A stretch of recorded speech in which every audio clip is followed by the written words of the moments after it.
I'd hear another person, one general would say one thing, one general would say another thing, and I was confused.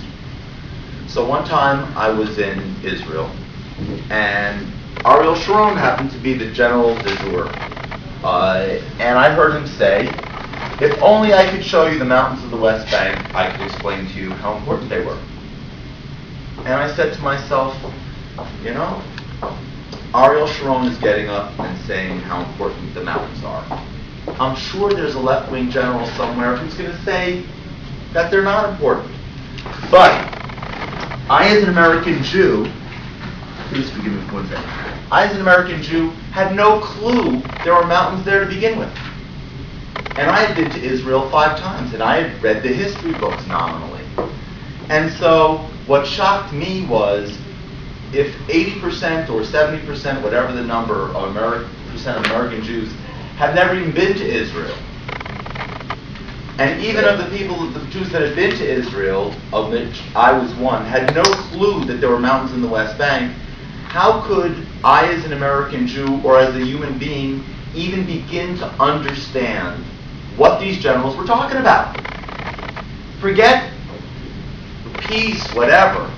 I was totally clueless as to what a fundamental issue was. But everyone has an opinion, nevertheless. So I said, I've got to come up with a way, and I'm a lawyer. So I said, I have to come up with a way that as a lawyer for Ariel Sharon, I could come into court in front of a jury where the jury is average intelligence, doesn't really want to believe either side, and in one fell swoop, get the jury to at least understand that there are mountains in the West Bank. Because if I explained it by words, wouldn't understand it. So I came up with the idea of making an actual three-dimensional, scientifically made three-dimensional map. And I'm not going to give the long song and dance how I actually made this ultimate map, but I made the original map, and what happened was, excuse me, Pastor, thank you. I had no idea about anything, except, the mountains were important. So then, that was the start of the voyage. All of a sudden, people started giving me information. And I started collating it. And almost everything I found worked off the topography. Now let me give you an example. Everybody's got this book here. This is sort of my junior briefing book. And if everybody turns to page 64, somebody gave me a book. They were really trying to get rid of me. They were saying, here's a book. This is the Jaffe Center. They're a left-wing think tank. They'll explain how you can give up the West Bank. Here, read this book. So they give me this book. And I start reading it.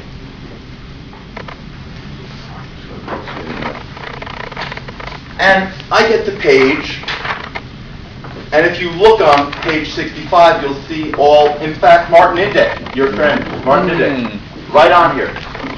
Okay? He's part of this Jaffe Center. And so I'm reading. West Bank geographic and demographic sounds interesting, and then get to page 67. Because this was the biggest moment for me. Page 67, I get to page 67, I start reading it.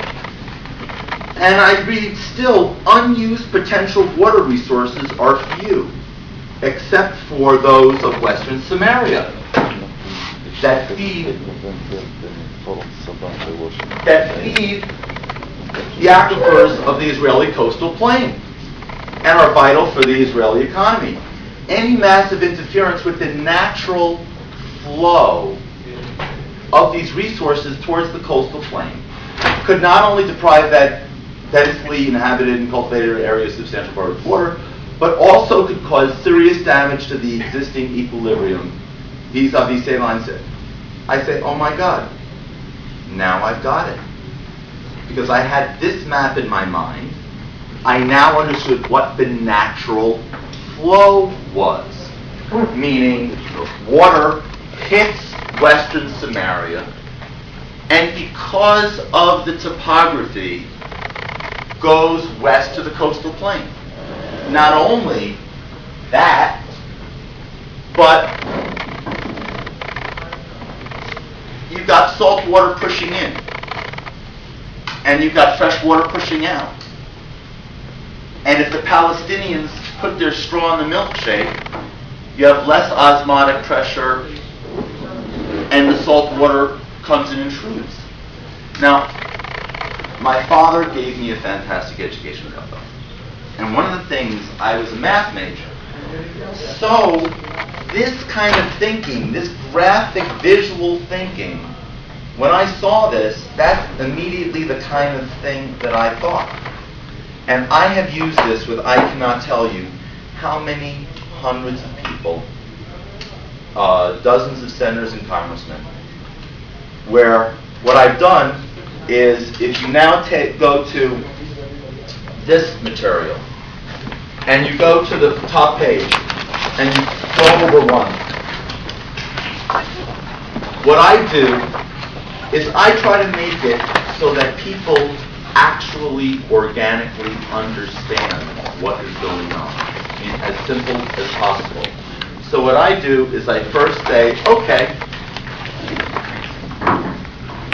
you have this cross-section. And believe it or not, I can't tell you how many times people don't even understand that until I take the map and I go like this. And I say there's a cross-section here. And then they go, yeah, now I get it. Okay? They didn't get it when you looked at it like this, but they got it when you looked at it like this. And so then I say, okay, that cross-section maps to this image. Why? This is the Jordan River. This is the crest line. And this is the slope to the green line. This shape, meaning steep, relatively narrow, relatively shallow, is going to be the key to almost all the issues that we're going to be talking about today. And the idea is, what I've created is actually a very cheap, scalable system that can be used one-to-one, or it can be used on TV. These pieces cost me, all these pieces cost me $10. All these pieces. This map, you wouldn't believe that. The only thing that's expensive is that map I had made in Israel 22 years ago, and the guy who makes them charges me a lot of money. So okay. So these maps actually cost a fair amount, but everything else costs almost nothing. So getting back to explaining. So then I map the cross section to this image, and then I map that image to actual graphics that are by the Israeli government, which show the water moves to the coastal plain underneath. Now, how does this interact with the settlement enterprise?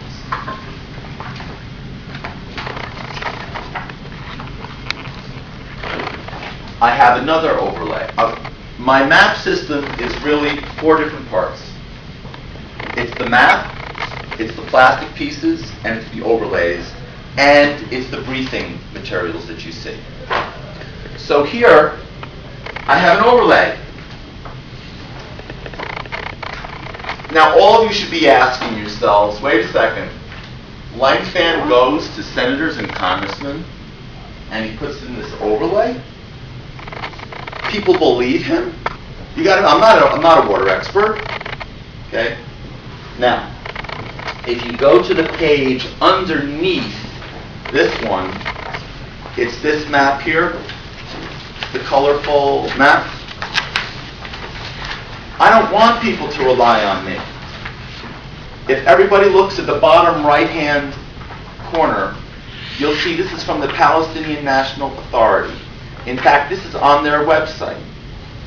I took this off their website. They have the best maps. They clearly explain the water issue. Okay? And what you'll see is this map.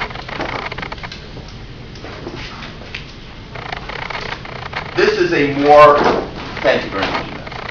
This is a more, like when you're giving presentations to this size group, this is a little bit more visual. Okay?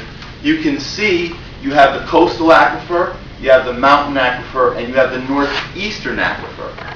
Again, everything works off the topography because this northeastern aquifer feeds out this way. This western aquifer feeds out this way because of the topography.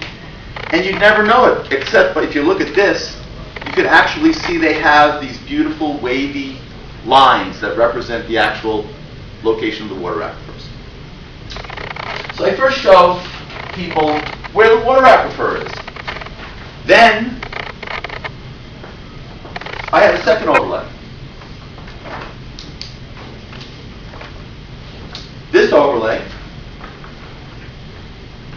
is the settlement. The settlements are the dots. The hatched areas are areas of relatively high Palestinian concentration. For full disclosure, this actually is the Sharon Canton Plan. I'm not selling the Sharon Canton Plan. I just use it as a reference point. And again, if you look at the Palestinian graphic, you can see very clearly, the density, the areas of, you've got the Ramallah, you've got the Bethlehem, you've got the Hebron lobe.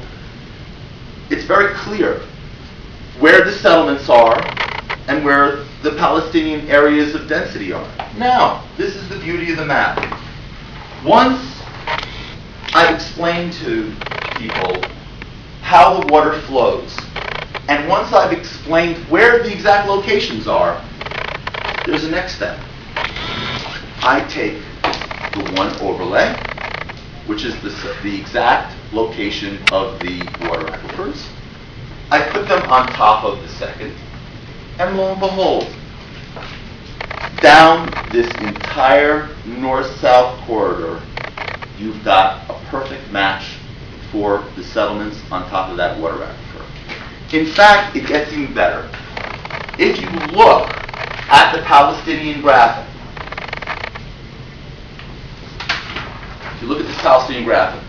and I don't need to explain to you guys where Ariel is. If you look at Ariel, you'll see it goes to the very tip of the water aquifer line. If you look at the Kiddumin finger, it actually goes a little bit further than the water aquifer line. And actually, if you look at the entire north-south line right here, you'll see that there's settlements dotted along that line. When I showed this to Ariel Sharon about 18 to 19 years ago, he said to me, of course, that's why I put them there. And I said to him, listen, I know why you put them there, but you've got to have a method to explain to people why you put them there. And he had some, God willing, he'll have a full recovery and everything. But the point was, he had these maps that I didn't understand. And if I didn't understand them, who's going to understand them? And again, this is something, and I don't mean to belittle tours, but what this does is this brings the vitality and importance of those of the Israeli soldiers and people fighting in the front lines. This brings their importance right smack dab to the Knesset or to Congress or really anything else. Are you saying the areas of high concentration where the Arabs are not on water aquifers?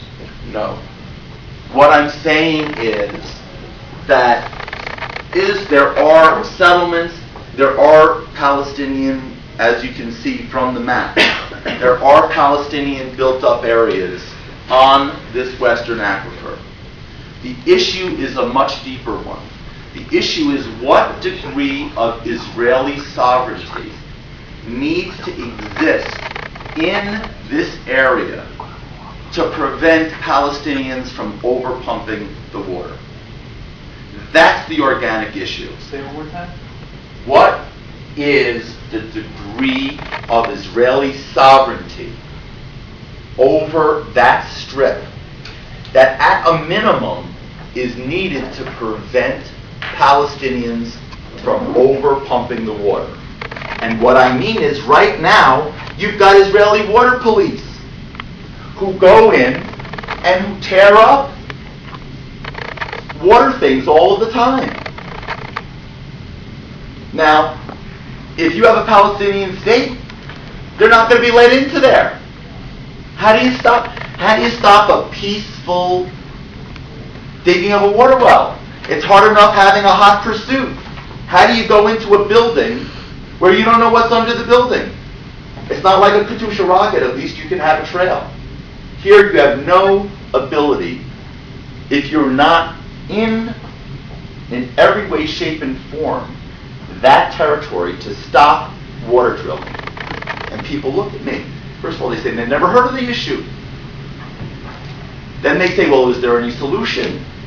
I say, well, this actually gets to and then this is even more important.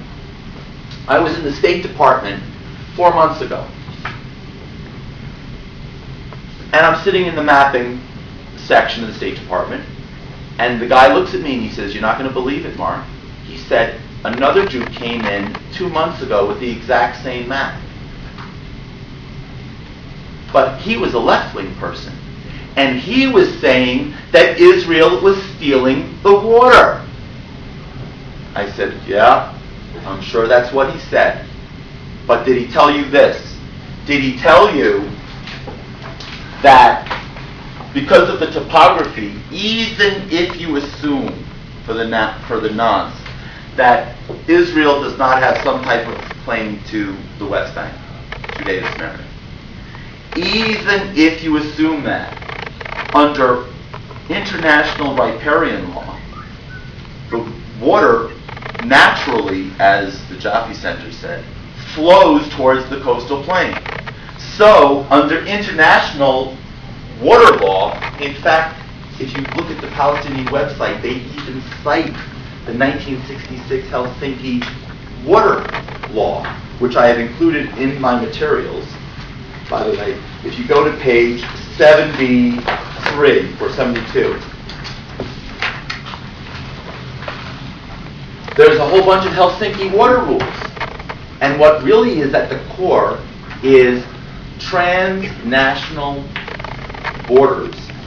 It used to be a long time ago that there was an absolute rule, meaning if it started in the territory, then it was owned by the territory. International water law has thrown that out. And instead, they have recognized the riparian rights to water. And they have all of these factors about rights, but the key point is the downstream has rights. So all of a sudden, those Israeli settlements, I said to these State Department people, they're not stealing the water. That's the water that they're protecting because they have international rights to that water because of riparian law. They said, no, they didn't tell us that. And Israel and the settlers are being killed on this issue. Why? It runs through everything. The boycott, divest, sanction movement at core uses the water issue in a lethal way. They say not only is the water stolen, they say all the fruit that is planted in Israel from the stolen water is stolen. So you've got a fruit of the tree problem, where if you don't explain what the rights are to begin with and that to end with, you have total confusion. That was just one thread of my 22-year odyssey with this map. But now I'm going to get to the more vital issue. I was hearing demilitarized zones are the demilitarized risk zones are the solution to the problem. And so in the same Jaffe Center book, I see, demilitarize this, that, and the other thing. And I rapidly realized that as a lawyer, I say to myself, what's a demilitarized zone? Well, I understand that there was a Rhineland and it was demilitarized. And Hitler brought in and militarized Rhineland. I don't get close to that kind of analysis with people. Because that's big picture. And people, they don't want to hear big picture. Because they know big picture. I get into a completely different picture. What I do, and I go to this my Katusha rocket page, is I ask a completely separate question. I say, even a well-meaning Palestinian authority. For instance, if you take the Gaza Strip, in the very early stages, we could say it's well-meaning. Okay? Even they could not stop Palestinians from smuggling Katusha rocket pieces. Not the Katusha rocket trucks you see. People always look at it and say, oh, they're not going to fire that. Well, they actually have fired those recently from the Gaza Strip. Okay? But I'm talking about, when I talk to people, I say, if you look at those pipes, there's nothing different between those pipes and plumbing pipes. So they can smuggle these pipes in. This is 20 years ago, and I want everyone to turn for the moment to the first page.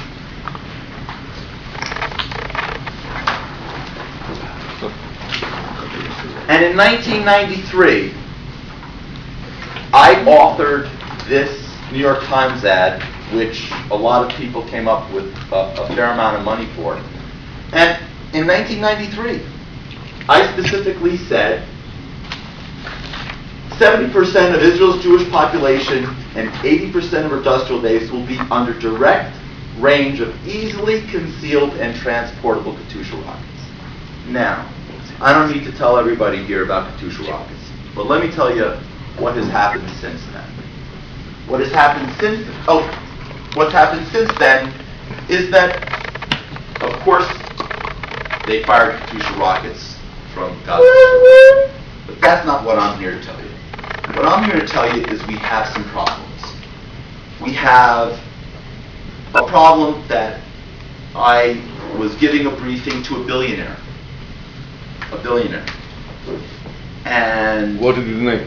A billionaire. And I'm talking a billionaire who gives hundreds, I would say easily he breaks $100 million a year for Israel costs.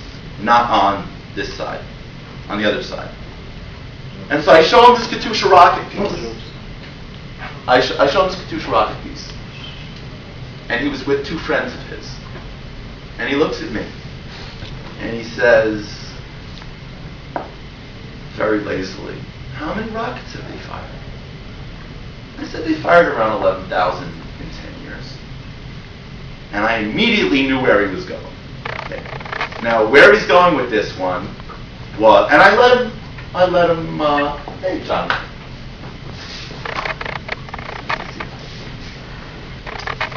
So, I let him ask his next question. And what was the next question? I knew it was coming. How many people did this 12,000 rockets kill? And he says, I said, 18. And I said, I finished the whole analysis for him. Okay? And what's the analysis? The analysis is, wait a second, 20 people killed in 10 years? You could save twice that if Israel watched its speed limit. That's a left-wing argument. Do you know that? If Israelis watched the speed limit, they would save more people per year than have been killed by Katusha rockets. That's the argument. Okay? as crazy as it is. But I knew that he had heard this argument before. Here you got a billionaire.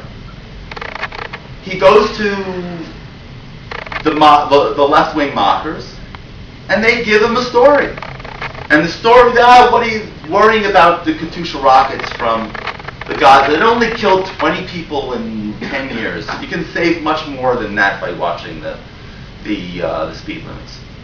So I say to him, but now getting back to my discussion with this guy, I say, yeah, it killed about 18 people.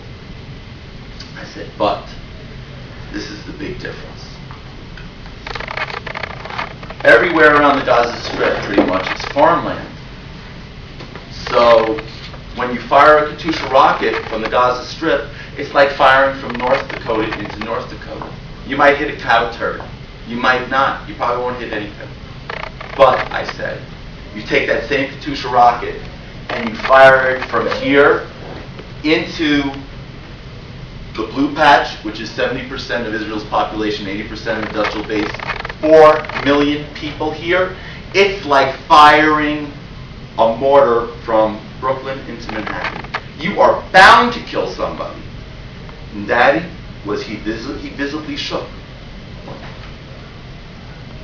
And he said, he was like this.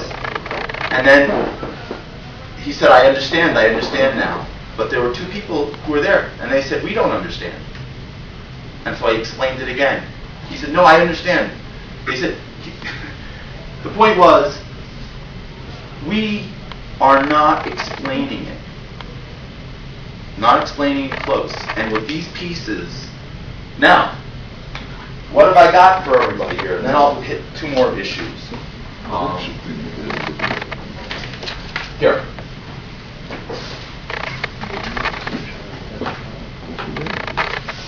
I've got for everybody a Katyusha rocket map.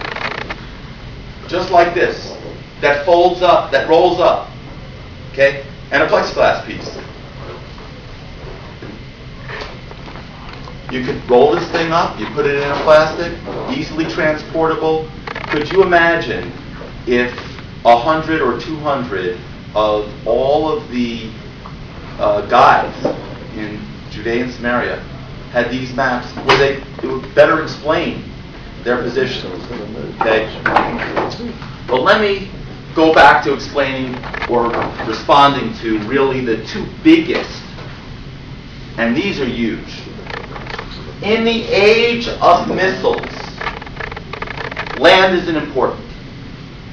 Now you say, Langfan, how are you going to explain that issue with these 3 stupid pieces? How are you going to do that? Okay? Because, geez, don't you have to be a general? Don't you have to be a Talmud Chacham? A general Chacham?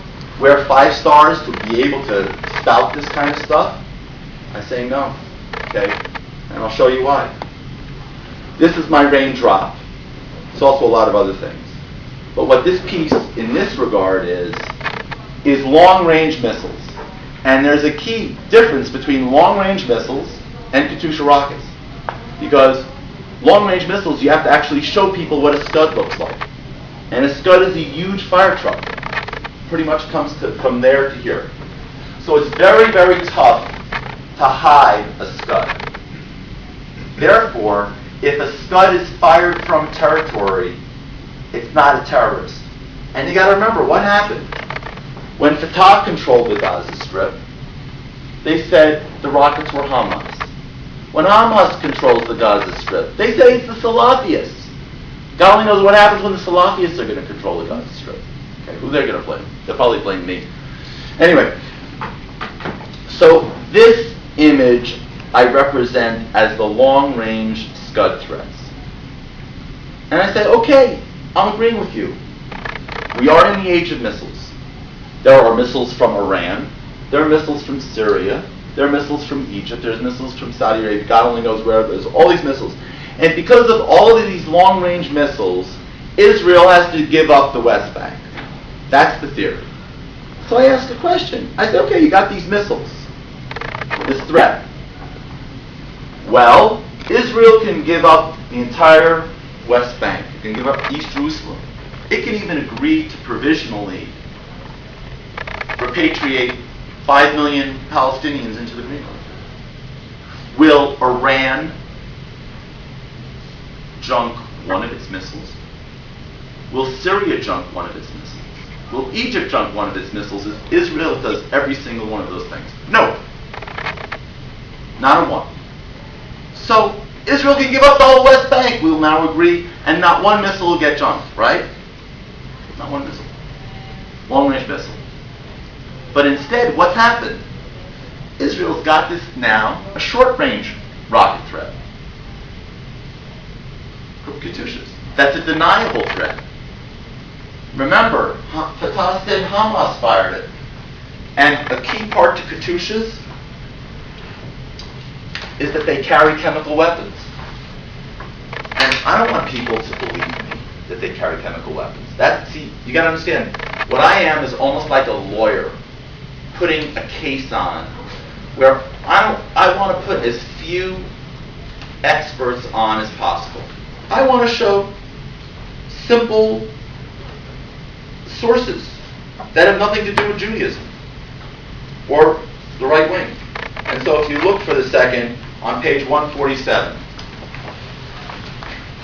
I have it's like a baseball card for a Katyusha rocket. It shows what the range is. It shows its chemical. And then if you turn the page, I have James. And the key part here is not only is this James, but what I have is I have done a whole research where I have hyperlinked all of this research. So I have disks and I have this over the internet that you go to this page, you click on the bottom, and lo and behold, it takes you on the internet to that page.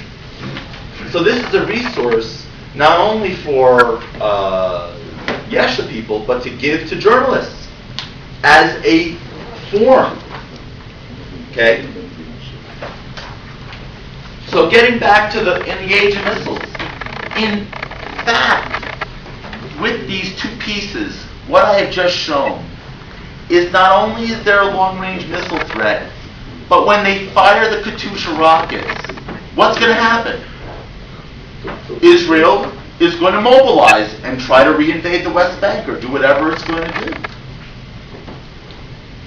And what's going to happen?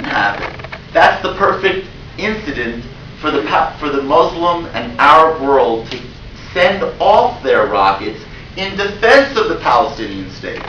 So in fact, all these years, the left-wing argument that in the age of missiles, you should give up the West Bank, actually is a right-wing argument. But the left wing has been using it as if it's theirs.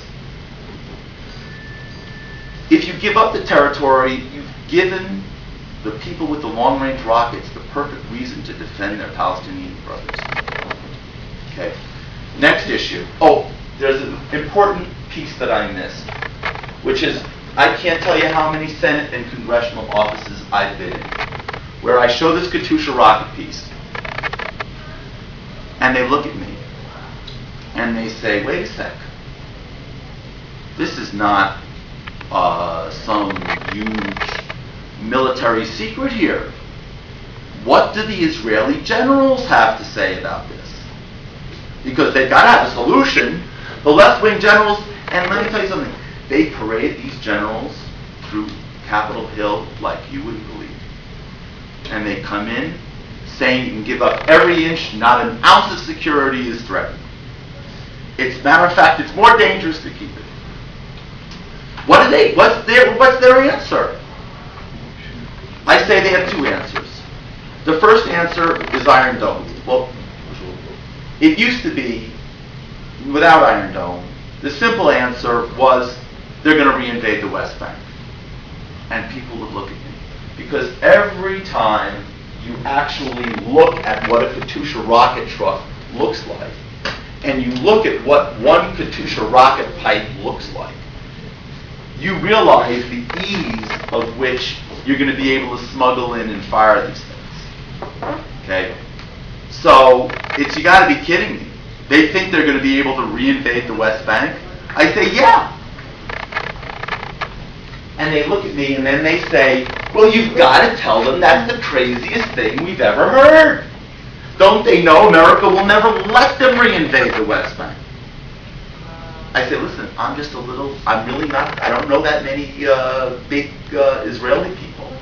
I'm just showing you this map. I really don't know many government people. Well, I'm here to tell you guys that this is a problem. I met an Israeli general in Washington 6 months ago now. I'm sitting in his office, nice office in Washington, nice think tank. I show him this. He says, no problem. We'll reinvade the whole West Bank.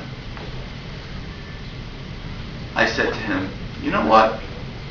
I think before you make that claim, you should come with me to the Senate and the House of Representatives and sit with them and show them this map and show them this piece and tell them that your plan is actually,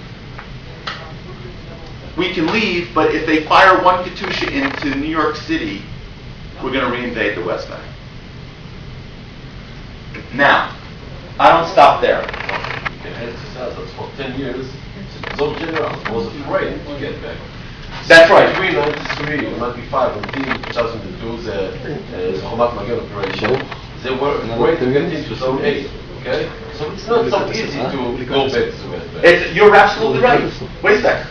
I'm not disagreeing. I mean, if you look at the Gaza Strip, that's a perfect example. Yeah. But what I'm doing is I'm only giving because what has gone on is that the entire world believes that leaving the West Bank is as easy as walking out of this room, turning off the lights, and handing the keys. That's it. Okay? 98% of American Jews think it's that easy. Even the right wing. The right wing, I can tell you, right-wing American Jews really do not organically understand what the issues are. They, like my father, my father's a perfect example. He has got me, and he has got his clarity to begin with. But I would tell you, most people, if you ask right-wing Jews, can you explain to a left-wing Jew why you need to keep the West Bank? They'll go, blah, blah, blah, blah. I have no idea. They don't know.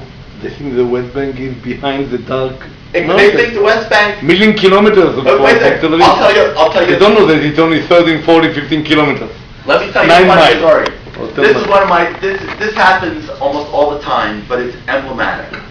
20 years ago, if you start calling it Judea and Samaria, they might understand that it belongs to Judea and Shomron. But as long as you call it West Bank, they think it's a Mississippi West Bank. We already had that. We already had that argument. Remember when I posted your things on Rachel, post your article, and I wrote you that I won't post. You should not use the word West Bank because let me tell you why. The West Bank, Mississippi West Bank is behind. It's in. I know, except for one thing, Ketzler. If you've been where I've been, and you sit with congressmen, you sit with their staff, I don't go with a beard, I don't go with a kippah, I just go as Mark Langfan. And if I start saying Judea and Samaria, to be honest with you, I'm losing a point on something that to me ain't worth it. I'm not there to tell them Mark Langfan's opinion of the word Judea and Samaria and West Bank. I'm there to show them Israel is dependent, its existence is dependent on that. The last thing I want to do is give them even the slightest impression that I'm a zealot, which they rapidly realize I'm a zealot anyway, but that's something else. But what I do is on this back page of the Katyusha rocket thing, I show what Katyusha rockets actually do. I show, a woman's house that was caved in. I show the ball bearings that came out of these rockets. Okay? Now I can tell you in October I gave a briefing to the Republican Study Committee. There were 60 staffers and 6 congressmen.